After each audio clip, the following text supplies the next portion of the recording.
اپنی شخصیت کا موازنہ اس دنیا میں کسی کے ساتھ مت کرو۔ اگر تم ایسا کرتے ہو تو تم خود کو ذلیل کرتے ہو۔ انسان کو جب زخم بار بار ایک ہی جگہ پر لگے تو اس کا دل خوفزدہ ہو ہی جاتا ہے کہ کہیں دوبارہ اسے اسی تکلیف سے نہ گزرنا پڑے۔ کچھ لوگوں کی اذیتوں میں شدت اس لیے ہوتی ہے کیونکہ انہیں ترک تعلق نہیں آتا، انہیں چھیننا نہیں آتا، انہیں جیتنا نہیں آتا، انہیں منافقت نہیں آتی، بچھڑنے پر صبر بھی نہیں آتا۔ کچھ لوگ اس لیے مسکراتے ہیں کیونکہ وہ جانتے ہیں کہ مسکرانا آسان ہے، بجائے اس کے کہ وہ خود دکھی ہونے کی وضاحتیں دیتے پھرے۔ اللہ سے مانگو، پھر مانگو اور مانگتے رہو، وہ دے گا، صرف وہی دے گا کیونکہ بس وہی دے سکتا ہے۔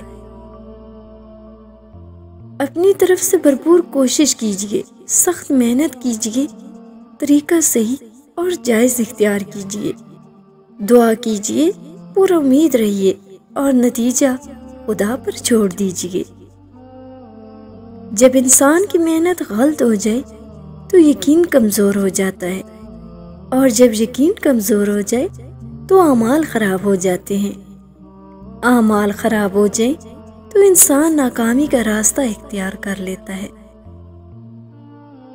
جب اللہ تمہیں کنارے پر لا کھڑا کر دے تو اس پر کامل یقین رکھو، کیونکہ دو چیزیں ہو سکتی ہیں، یا تو وہ تمہیں تھام لے گا یا تمہیں اڑنا سکھا دے گا۔ توکل وہ راستہ ہے جس کے ذریعے آگ ٹھنڈی کر دی جاتی ہے، جو دریا میں راستہ بنوا دیتا ہے، جو یوسف سے یعقوب کو ملوا دیتا ہے، جو شدید طوفانوں میں کشتی نوح کو پار لگا دیتا ہے، جو پانی پر گھوڑے دوڑا دیتا ہے۔ تو پھر کیا تم اپنے اس رب پر توکل نہ کرو گے جو ناممکن کو ممکن بنانے کی قدرت رکھتا ہے؟ جسے اللہ پاک نے جوڑا ہو اسے کوئی توڑ نہیں سکتا۔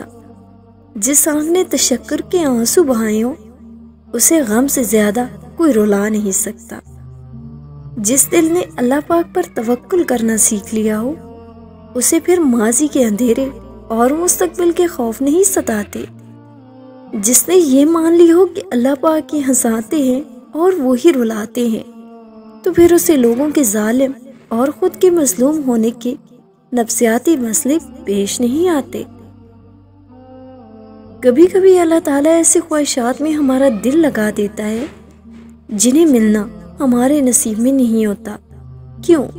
جب نصیب ہی نہیں ہوتا تو دل کیوں ایسی خواہش میں لگاتا ہے؟ کیوں اس چیز کو ہم سے اتنے فاصلے پر رکھ دیتا ہے کہ جتنا اسے پانے کی دعائیں کرتے ہیں وہ اتنی ہی دور لگتی محسوس ہوتی ہے؟ کیونکہ اللہ تعالیٰ تمہیں اس مقام تک لانا چاہتا ہے جہاں صرف اس کے محبوب بندے ہوتے ہیں، وہ مقام جہاں تک سب کی رسائی نہیں ہوتی، وہ مقام جہاں تمہارا صبر، تمہارا توکل، تمہارے آنسو، تمہارے سجدے، تمہاری عبادتیں تمہیں اس کا پیارا بناتی ہیں۔ اور ہر کوئی تو اس کا پیارا نہیں ہوتا نا، اور تب اپنے لیے مانگتے مانگتے تم اس راستے کو چل پڑتے ہو جس کے آخر پہ وہ تمہارا منتظر ہے۔